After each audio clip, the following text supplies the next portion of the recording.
Happy అనిపించింది. First కిందకి పడుతున్నాయి రోడ్డు మీదకి, చాలా గద్దోళ్ళు పాడుతున్నారు, మాట్లాడుకున్నాం మేము. మాస్టర్ గారు మేము నవ్వుకుంటా పాటలు నడుస్తుంది కొంచెం పైకి వచ్చాం. చాలా ఆనందం, ఎందుకంటే పిల్లలు ఎంత ఆసక్తితో వాళ్ళు పాడుతున్నారంటే నేను అనుకున్నా రాబోయే కాలానికి వాళ్లే వారసులు, దేవుని వారసులు వాళ్ళు. అంటే వాళ్ళలో ఉన్న ఆసక్తి చాలా అది గొప్పదనమాట. ఒక్కొక్క పల్లవి కూడా చరణం కానీ ఏది మిస్ కాకుండా కరెక్ట్గా చూసి మళ్ళీ మంచిగా పాడతారు పాటలు. అంటే అయ్యగారు చిన్నపిల్లలను కూడా చాలా సాధనంగా తయారు చేస్తున్నారని నాకు అనిపించింది. దాన్ని బట్టి దేవుడికి వందనాలు తెలియజేసుకుంటున్నాను.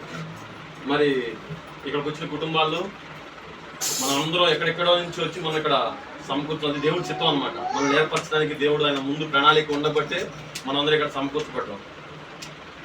ప్రసన్న కుటుంబం, దావీదు కుటుంబం, నా మేనత్త కొడుకు దావీదు. ఎందుకంటే ఒకప్పుడు చాలా ఘోరమైన స్థితిలో ఉన్నాం అనమాట.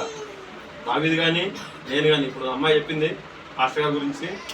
పాస్టర్ గారు చాలా కుటుంబాలు కట్టిండు మా దగ్గర అని అమ్మాయి చెప్పింది. అదే రీతిగా చాలా ఘోరమైన లోకంలో చాలా ఘోరమైన స్థితిలో ఉన్నాం మేము. ఏంటంటే మా ఫీల్డ్ అంతా డ్రైవింగ్ ఫీల్డ్. నేను కూడా డ్రైవర్నే. నెలకి 70,000 సంపాదిస్తాను నేను కూడా. నా కారు ఉన్నప్పుడు, ఇప్పుడు కూడా ఉంది కారు. ఆ పని చేసుకుంటా ఎలాగైతే పైసలు వస్తున్నాయో అలాగే ఖర్చు పెడతాం. వారం శనివారం ఆదివారం వచ్చిందంటే మాకు పండగ అనమాట. అందరికీ క్రిస్మస్ ఒకరోజే వచ్చింది, మీ అందరికీ. మాకైతే శనివారం ఆదివారం పండగ. అంటే ఇక బార్లో కూర్చుంటే వచ్చేవాళ్ళం కాదు. చాలా ఘోరమైన స్థితిలో నుంచి, అంటే ఒకప్పుడు వీళ్ళని కూడా చాలా ఇబ్బంది పెట్టి ఉంటాం. కానీ దేవదేవుడు గొప్పవాడు.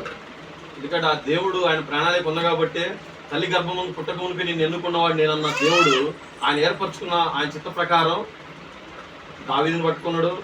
ఇక్కడ కూర్చున్న మా బ్రదర్ అబ్రహాం అని పేరు, అన్న పట్టుకున్నాడు. అందరం మేమంతా లోకంలోనే. వాస్తవం ఏంటంటే చిన్నబాబు గారు లేనప్పుడు అక్కడ ఎవరు లేరు, మాస్టర్ గారు లేరు, అక్కడ మా సంఘం లేదు. దాదాపు ఇప్పుడు 250 మంది ఉన్నారు సంఘం అక్కడ. ఇప్పుడు 250 మంది ఒక పెద్ద ఫంక్షన్ హాల్లో నడిపిస్తున్నాం దేవుడు ఇచ్చిన కృప వల్ల. మొత్తం ఆ దేవుడు ఏర్పరచుకున్నాడు. అది కూడా ఆయన చూపించిన ప్రణాళికతో మేము ప్రార్థన చేసుకొని దేవుడి చిత్త ప్రకారం నడుస్తున్నాం. అంటే అయ్యగారు ఆ ప్రార్థన వల్ల కానీ, సంఘ ప్రార్థన కానీ, వాళ్ళ అనుదినం ప్రయాస. పాస్టర్ గారిని తీసుకొని ఈ టైం అయినా కూడా ఇచ్చిపెట్టాడు.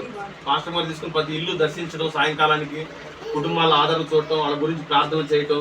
అయ్యా మీరు ఎలా ఉన్నారని ఆయన దర్శించి మాట్లాడటం, ఏదైనా సమస్యలు ఉంటే ప్రార్థన చేయటం, భయపడకాకుండా ధైర్యం చెప్పటం. ఒక తండ్రిగా మాకు అందరినీ ఆదరించబట్టి ఎంతో మంది నాలాంటి వాళ్ళు మా సంఘంలో చాలా సాక్ష్యాలు ఉన్నాయి. నాలాంటి వాళ్ళు మారిన వాళ్ళు, ఆ లోకంలో నుంచి ఏర్పరచబడ్డ వాళ్ళు చాలా సాక్ష్యం ఉన్నాయి. అంటే బయటపడి 2 బ్రదర్స్ ఉన్నారు. అడుగుడంతా లోకంలో ఉన్నవాళ్ళు అందరూ. అంటే దేవుడు పిలుచుకొని ఆయన ప్రణాళికతో ఇప్పుడు ఏంటంటే ఇంకా ఉంటే మన పర్సనల్ పని ఉంటే 6 రోజులు పని చేసుకోవాలి, 7వ రోజు దేవుడి రోజు. ఆ దేవుడికి అంకితం ఏడంటే చాలా దగ్గరగా జీవించాలి. ఒక్కొక్కరు ప్రయాసం ఎక్కువైపోయింది. సంఘంలో ఆ ఉద్యోగం దేవుడు కల్పించిన అనమాట. ఎందుకంటే ప్రార్థనల వల్ల, అయ్యగారు ప్రార్థన వల్ల కానీ, సంఘ ప్రార్థనలు కానీ మేము ఎంతో చాలా ప్రయాసపడుతున్నాం. దేవుడు చిత్తం అయితే నేను ఇంకోసారి వస్తాను నాకు సాక్ష్యం. ఎందుకంటే ఒక 40 నిమిషాలు 45 నిమిషాలు సాక్ష్యం పడుతుంది నాది.